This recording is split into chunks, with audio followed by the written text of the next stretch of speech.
Hello friends, this is Music Man from his man cave, and we have been discussing Star Wars and how I feel that it is a great part of pop culture.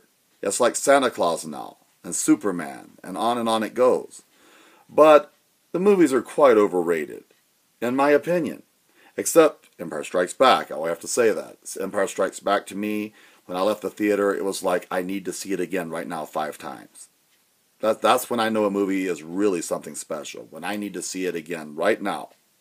Right now, I want to walk back into the theater, pay a ticket again, not even go to dinner, and watch the movie again. That is a great movie.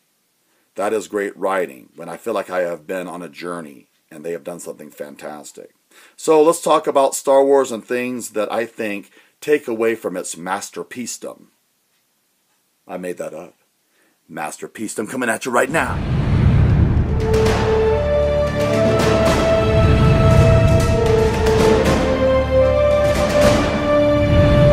Music Man from his man came. Oh, the good old days. The movies were so much better then. They were. Remember E.T., Raiders of the Lost Ark, Star Wars. They just don't make them good like that anymore. Actually, they do. And today, every now and then, Hollywood will... January through like March is always a drought. But then they will make a movie that absolutely blows you right out of your chair. Like this year for me, 2014, it was The Winter Soldier was so good.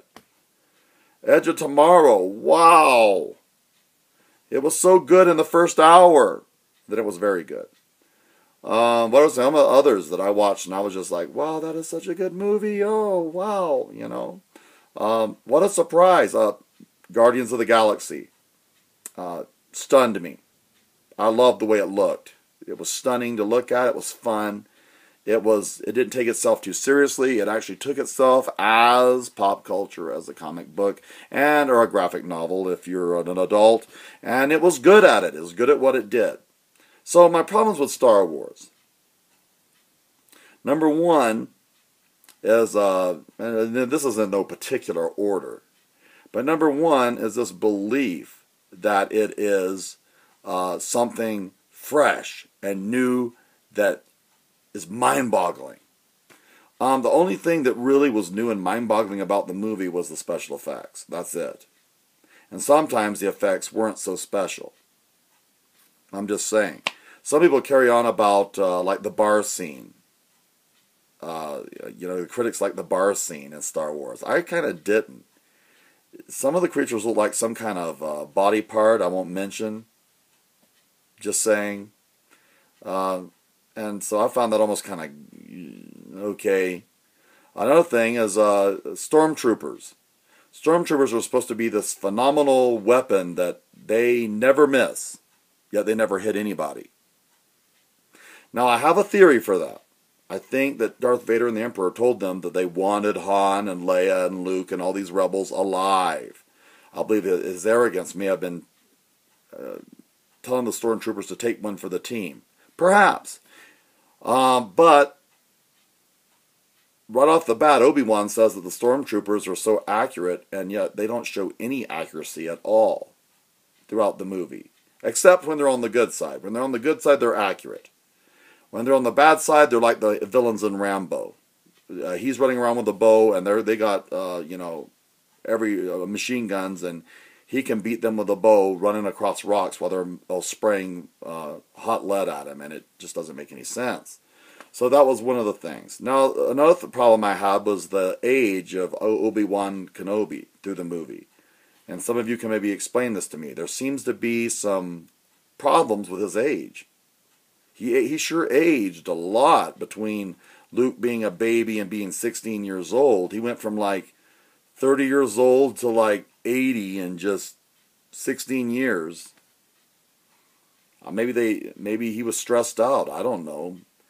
Maybe he had a rough life. I have no idea. But there's some age discrepancy there. And I don't think that Ewan McGregor and Alec Guinness really look that much alike. Just me. So, other problems. Uh, why was Leia kissing her brother like that in front of Han Solo in Empire Strikes Back? Confusing. If she knew it was her brother, that's some pretty sick stuff, Leia. That's some sick stuff. Why are you kissing your brother like that? Ew. So, we move on with my problems with the entire Star Wars universe. The lightsaber duel between Obi-Wan and Darth Vader in the first Star Wars, really Star Wars. Now they named it A New Hope. Yeah.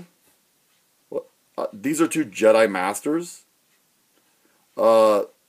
Just saying, Yoda was like a jillion years old, and he fought Count Dooku, and he rocked.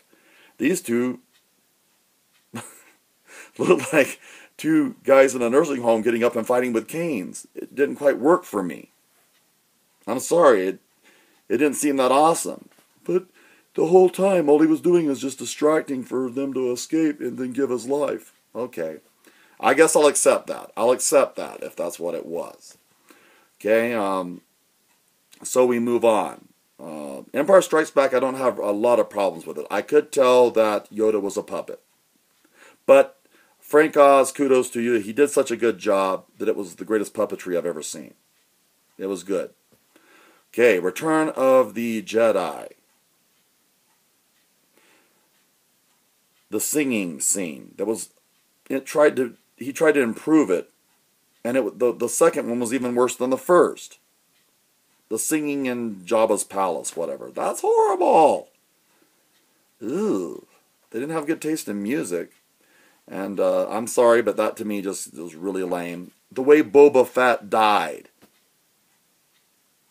Boba Fett, a great warrior, a great bounty hunter. He actually accidentally has someone hit his jetpack starter button, and he flies into the side of a ship, and he gets eaten by a huge hole with tentacles. Not very interesting and kind of lame. I'm just saying my complaints with the Star Wars whole thing.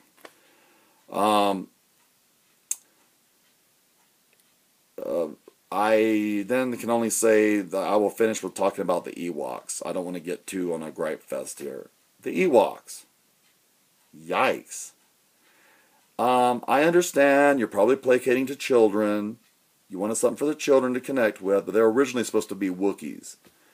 That would have been better if they were Wookiees. It would have been more believable. But you can see the zippers. You can see eyes of human beings behind the masks. George Lucas meddling with them to the point of absolutely almost destroying his own creation. To the point of Darth Vader saying, "No! Why did you do that?" Darth Vader didn't need to say no. We knew. We knew exactly what he was thinking. You meddled too much. The Han Solo did shoot first. I have the original movie.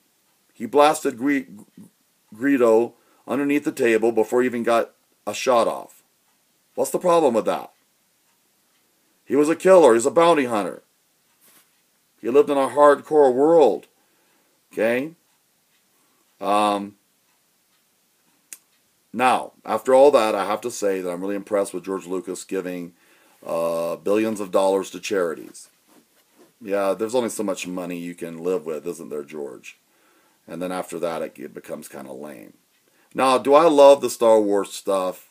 Do I like pop culture? Yeah, I like Santa Claus. I like Superman. I like Wonder Woman. I like, Uncle Sam and apple pie.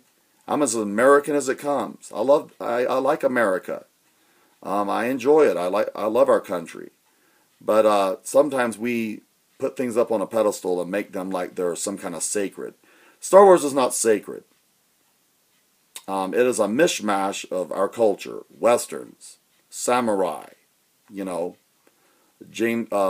they messed over Bruce Lee and gave it to a white man when he should have been the guy in Kung Fu. That was influence there. World War II, Vietnam. So the question you have to ask is, if a lot of those movies I showed you in part 2, if they had come out in 1977, how would they have compared to Star Wars? I think they would have kicked a little star butt, in my opinion. Anyway, food for thought. Let me know what you think. I love discussing stuff like this. It's because I'm such a nerd. I'm such a dork. I do love this stuff, and I love talking about it because it's interesting to me, and it's fun. I do these videos just for my own edification, just for some fun, someone that understands me. I talk to my wife about this stuff, and her eyes glazes over, and she's like, "Can we watch something that's more romantic?"